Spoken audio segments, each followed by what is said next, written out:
Hello everyone, welcome back to my channel as friend सूडान। So आज की जो वीडियो है ये बीएड से रिलेटेड रहेगी। काफ़ी बच्चों के कमेंट आ रहे थे कि बीएड में जो एग्ज़ाम एसपीयू और एचपीयू के आने वाले हैं, एसपीयू के तो हमारे 2 से एग्ज़ाम स्टार्ट हो रहे हैं और एचपीयू के हमारे 13 से एग्ज़ाम जो है स्टार्ट हो रहे हैं।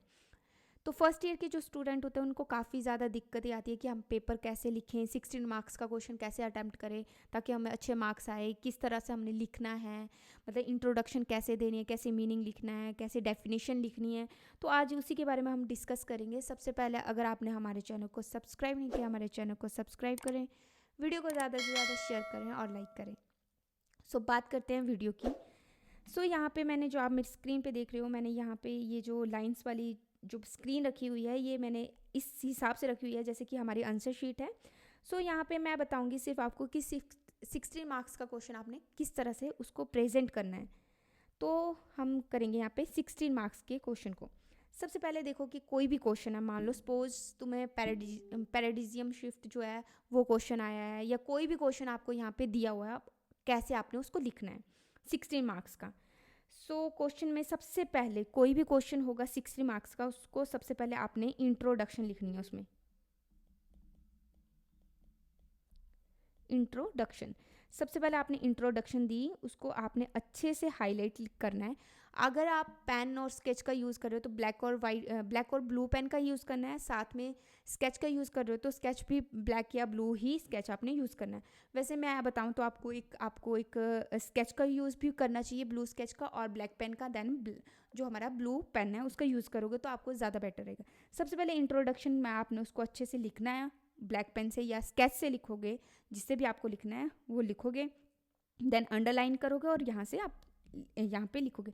अब आपको जो लिखना है इंट्रोडक्शन वो यहाँ से स्टार्ट करनी है कि जो भी क्वेश्चन है आपका कि पैराडियम शिफ्ट क्या है या पैराडियम क्या है, उसके बारे में आपको एक शॉर्ट यहाँ पे कंसेप्ट में लिखना है कि क्या है। तो आपको कम से कम इंट्रोडक्शन में 5 से 6 जो लाइन्स है आपको लिखनी है यहाँ पे, ठीक है। अब आपका इंट्रोडक्शन हो गया, ठीक है, आपने डन कर लिया इंट्रोडक्शन। उसके बाद आता है आपका इंट्रोडक्शन के बाद आपने मीनिंग लिखना है, ठीक है। आपने मीनिंग लिखा, मीनिंग ऑफ जो भी आपका, जैसे पैराडियम शिफ्ट है, शिफ्ट, तो ये ऐसे आपने लिखा। फिर उसके बाद इसको हेडिंग दी, इसको हाईलाइट किया आपने, थोड़ा इसको अंडरलाइन किया, तो ये खुद ही हाईलाइट जो है हमारा हो जाता है। उसके बाद आपने यहाँ पर इसकी जो, अब आपने जब लिखना स्टार्ट करते हो तो यहाँ से नहीं लिखना है आपको, ये गलत है, यहाँ से आपको लिखना स्टार्ट करना है। फिर उसके बाद ये लाइन पे लिखोगे और देन हमारी अगर मीनिंग की बात करें तो मीनिंग भी हमारा 3 से 4 जो लाइन्स है उसमें आपको मीनिंग जो है वो लिखना है, अच्छे से लिखना है, ठीक है। अगर मान लो कोई भी चीज़ है आपकी जो आपको लग रहा है कि इसको हाईलाइट करना है, जैसे पैराडियम शिफ्ट में किसी भी चीज़ को, जैसे पैराडियम शिफ्ट होता क्या है, किसी भी चीज़ को देखने का, सोचने का नज़रिया, या उसमें जो भी चेंजेस आते हैं, ठीक है, उसको हम बोलते हैं पैराडियम शिफ्ट। तो जो भी आपको लगता है कि ये लाइन बहुत इंपॉर्टेंट है, या पॉइंट बहुत इंपॉर्टेंट है, अगर आपने उसको लिखा हुआ है तो आप मतलब जो आपने स्केच का यूज़ किया या पेन का, अगर आप उससे उसको अंडरलाइन कर लो, चाहे उसी से उसको यहाँ पर लिख दो, ठीक है।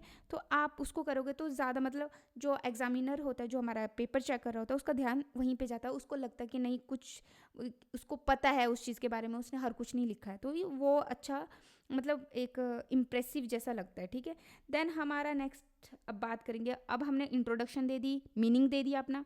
अगर आप डेफिनेशन या एग्जाम्पल, अगर पहले आपको एग्जाम्पल देना तो आप एग्जाम्पल दे सकते हो, जैसे मैंने दे दिया, पहले एग्जाम्पल दे दिया मैंने, ठीक है। पैराडियम शिफ्ट लिखा और मैंने इसी का एग्जाम्पल देना है। पर वैसे आप एग्जाम्पल से पहले अगर आप डेफिनेशन दोगे तो ज़्यादा बेटर रहेगा, देन हम एग्जाम्पल देंगे, ठीक है। सबसे पहले हमने लिखनी डेफिनेशन लिखनी है कि जो भी हमारा पैराडियम शिफ्ट किस ने डेफिनेशन दी है, तो डेफिनेशन की आपने हेडिंग दी। उसके बाद आपने डेफिनेशन कैसे लिखनी है, देखो इसीलिए बोलती हूँ मैं 2 पेन का यूज़ करना है, ब्लैक पेन का भी और ब्लू स्केच का भी यूज़ करोगे तो ज़्यादा बेटर होगा। जैसे अभी आपने देखो डेफिनेशन दे दी, अब आपने देनी है कि किसके अकॉर्डिंग देनी है, तो अकॉर्डिंग टू, मान लो क्रो है हमारा, कोई भी है, तो जैसे अकॉर्डिंग टू क्रो तो इसको दे दिया, तो इसको ऐसे कर दो, इसको अंडरलाइन करो, इसको अंडरलाइन मत करो, और डायरेक्ट जो आपने जो भी उसके अकॉर्डिंग क्रो की जो भी डेफिनेशन है उसको यहाँ से लिखना स्टार्ट करो, और जो भी 2 या 3 लाइन की जितनी डेफिनेशन है उसको लिखो। अगर मान लो आपको उसका फिलोसफर का नाम याद नहीं है, किसी का साइंटिस्ट का नाम याद नहीं है, तो आप डायरेक्ट डेफिनेशन लिखो और यहाँ से लिखना जो है अपना स्टार्ट कर दो, ठीक है। फिर उसके बाद हमारा मान लो एक और अगर आपको 2 की डेफिनेशन पता है तो ज़्यादा बेटर है। तो उसके बाद आप अगेन अगर आपने यहाँ पे ख़त्म किया उसके बाद अकॉर्डिंग टू जैसे स्किनर के आ गया, ठीक है, तो उसके अनुसार क्या है, तो उसके अनुसार यहाँ पे यहाँ से अगेन वैसे ही लिखना स्टार्ट करो कि 2 लाइन का लिख दिया। ये हो गया हमारे डेफिनेशन। देन मैंने कहा एग्जाम्पल दो। अब पैराडिग्म शिफ्ट की बात कर रहे हैं तो अब हमने इसका एग्जाम्पल ऑफ पैराडिग्म शिफ्ट, तो आप ऐसे लिखोगे तो वो देखने में भी काफ़ी अच्छा लगता है और ऐसे मतलब पेपर भी हमारा एकदम हाईलाइट सा हो जाता है, ठीक है। एग्जाम्पल हो गया, अब कुछ भी एग्जाम्पल दे रहे हो आप पैराडिग्म शिफ्ट से या फिर जो भी आपसे क्वेश्चन पूछा कोई भी आप एग्जाम्पल दे सकते हो, ठीक है। तो एग्जाम्पल हमारा 1-2 लाइन्स का या 3-4 लाइन्स का जो भी आपका बनता है वो आप लिख लो। उसके बाद एग्जाम्पल के बाद हमने अब क्या किया, डेफिनेशन हो गई हमारी, एग्जाम्पल हो गया। अब सबसे पहले देखो कोई भी चीज़ आप लिख रहे हो सबसे पहले उसके हमने कैरेक्टरिस्टिक्स लिखने होते हैं, विशेषताएं। जो 16 नंबर का क्वेश्चन आएगा उसमें जो मतलब कैरेक्टरिस्टिक भी हमने उसमें इंक्लूड करना है। जो हमसे मान लो कोई फैक्टर इफेक्टिंग पूछा है, फैक्टर इफेक्टिंग जो भी पूछा है वो तो लिखनी है, पर साथ में उसकी जो विशेषताएं इंपॉर्टेंस है वो भी हमें 60 मार्क्स में लिखना बहुत ज़रूरी है, उसके फीचर्स लिखना बहुत ज़्यादा ज़रूरी है। तो फिर हमने कैरेक्टरिस्टिक लिखेंगे, तो हम अब कैरेक्टरिस्टिक कैसे लिखेंगे, कैरेक्टरिस्टिक्स जो हमारा डायग्राम होता है उसके थ्रू बनाएंगे, ठीक है। जो भी हमारा फ्लो चार्ट वगैरह उसके थ्रू हम यहाँ पे शो करेंगे। देखो सबसे पहले हमने क्या किया, ऐसे लिख दिया कैरेक्टरिस्टिक्स। उसके बाद जो भी आपको लिखनी है कि इसके बहुत सारे इंपॉर्टेंट जो हमारी कैरेक्टरिस्टिक्स विशेषताएं होती है तो कैसे होती है। सबसे पहले बीच में ऐसे कैरेक्टरिस्टिक्स लिख दिया आपने। उसके बाद आपने क्या करना है, उसके बाद यहाँ पे जो भी हमारा कैरेक्टरिस्टिक है अभी ध्यान नहीं आ रहा है, तो मान लो यहाँ पे कोई फर्स्ट कैरेक्टरिस्टिक आपने यहाँ लिख दिया, कोई यहाँ पे लिख दिया, थर्ड यहाँ लिख दिया, फोर्थ लिख दिया, फिफ्थ लिया। कम से कम आपको 6 तो पता ही होने चाहिए, मतलब 5 या 6 तो आपको कैरेक्टरिस्टिक पता ही होने चाहिए, या उसके रोल की बात करें तो 5 से 6 आपको पता होने चाहिए। उसके बाद आपने ऐसे लिख दिया। अब इस चीज़ को आपने क्या करना है, जिस पेन से यहाँ पे लिखा उस चीज़ से हाईलाइट कर दो। जैसे यहाँ पे मैंने बॉक्स बना दिया, इसको अलग से हाईलाइट कर दिया। यहाँ पे मैंने क्लाउड जैसा डिज़ाइन बना दिया, आप कुछ भी यहाँ पे बना सकते हो, ठीक है। तो यहाँ पे अगर आप ऐसा करते हो ना तो पेपर एक अलग सा लगता है। और एक क्वेश्चन जो है हमारा 16 नंबर का उसमें 5 से 6 पेज भी भरने ही होते हैं, तभी आपको जो एग्जामिनर है वो 16 नंबर में से आपको मार्क्स देगा, ठीक है। तो पेज भी आपको थोड़े भरने होते हैं, तो इससे पेज भी थोड़ा भरा भरा दिखता है। तो यहाँ पे आपको ऐसा कर दिया, फिर इसको अच्छे से सजा दिया थोड़ा सा, मतलब ऐसा नहीं है फिर पेपर को आप कलरफुल सजाते रहो, इसको कुछ नहीं है, आप थोड़ा सा डिज़ाइन बना के कर सकते हो आप। उसके बाद कैरेक्टरिस्टिक्स लिखे। अब जो भी आपने कैरेक्टरिस्टिक्स लिखे हैं अब उनको जो भी हमारे पॉइंट वाइज पॉइंट जो है उनको डिस्क्राइब करना है। जैसे यहाँ पे हेडिंग दे दी, फिर यहाँ से हमने स्टार्ट कर दिया, 1-2 लाइन लिखी, देन हमने सेकंड जो एक लाइन छोड़ के लिखना, फिर यहाँ पे लिखा यहाँ पे। अगर मान लो आपको जो भी यहाँ पर जो भी आपने यहाँ लिखा हुआ है, जो भी आपने पॉइंट हाईलाइट जो अपने हेडिंग्स हैं उनको दिया है उसको हाईलाइट ज़रूर करें, ठीक है। फिर उसके बाद आते हैं हमारे, जैसे अब ये हो गया रोल लिख दिया तुमने, रोल ऑफ जो भी हमारा पैराडिग्म शिफ्ट उसके बारे में रोल लिख दिया। रोल को भी आप फिर फ्लो चार्ट बना सकते हो ऐसे करके, जैसे मैंने यहाँ पे बनाया, फिर उसको थोड़ा अलग से यूनिक से बना दो, ठीक है। बीच में लिख दिया कि रोल्स ऑफ पैराडिग्म शिफ्ट या कुछ भी, तो ऐसे आप इसको अलग से हाईलाइट कर दो तो आपका मतलब काफ़ी अच्छा पेपर आपका देखने को मिलता है। ज़्यादा से ज़्यादा 4 से 5 आपको ये चीज़ें पता ही होनी चाहिए। फिर ऐसा लिख दिया, रो लिख दिया। उसके बाद इंपॉर्टेंस की बात कर देते हैं। इंपॉर्टेंस, अब आप इंपॉर्टेंस लिख रहे हो, ठीक है, इंपॉर्टेंस लिख रहे हो। अगर आपको पॉइंट्स याद नहीं है, हेडिंग्स आपको याद नहीं है, तो जैसे आपने वो पीछे वाले तो चलो ठीक है वैसे लिख दिया। अब पॉइंट्स लिख रहे हो तो नंबर 1 2 3 ऐसे करके भी आप यहाँ पे पॉइंट्स जो है कम से कम इंपॉर्टेंस जो है लिख सकते हैं, ठीक है।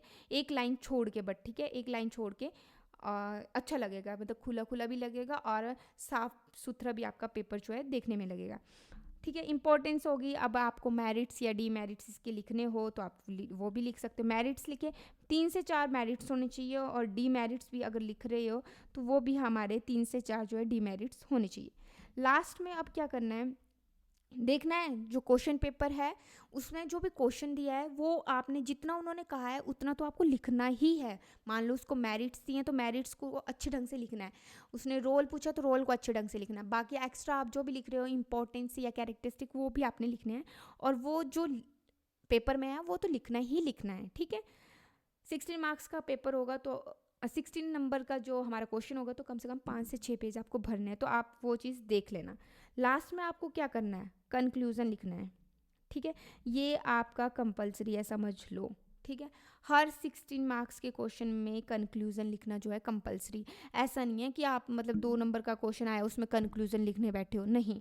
जो 16 मार्क्स का क्वेश्चन होगा उसमें आपको लास्ट में कंक्लूज़न जो भी है लिखना है। अब आपको कंक्लूज़न की समझ नहीं आ रही है कि कंक्लूज़न में लिखना क्या है, तो सबसे पहले क्या करना है, जो भी आपका इंट्रोडक्शन या मीनिंग का जो भी आपने लिखा था उसकी बीच की लाइनें उठाकर जो है यहाँ पर आप लिख दो, 3-4 लाइन्स की आप कंक्लूज़न अपना जो है यहाँ पे दे दो, ठीक है।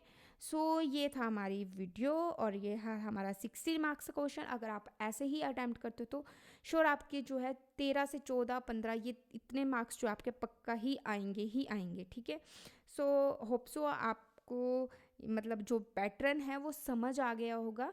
कुछ आपको पूछना हो या फिर आपको क्विक रिवीजन भी करनी हो आपको किसी सब्जेक्ट की, तो आप हमें कमेंट कर सकते हैं। हम उसकी भी 30 मिनट की, हाफ आवर की जो वीडियो है उसमें पूरा सब्जेक्ट जो है वो भी कवर करने की कोशिश करेंगे। बाकी अगर बात करेंगे कि क्वेश्चन कैसे कैसे अटैम्प्ट करने, तो ये वीडियो काफ़ी लंबी बन चुकी है, तो मैं नेक्स्ट वीडियो में आपको वो सब कुछ भी क्लियर करूँगी। सो आज की वीडियो में इतना ही। जुड़े रहिए नई नई अपडेट्स पाने के लिए हमारे चैनल के साथ। Thank you guys.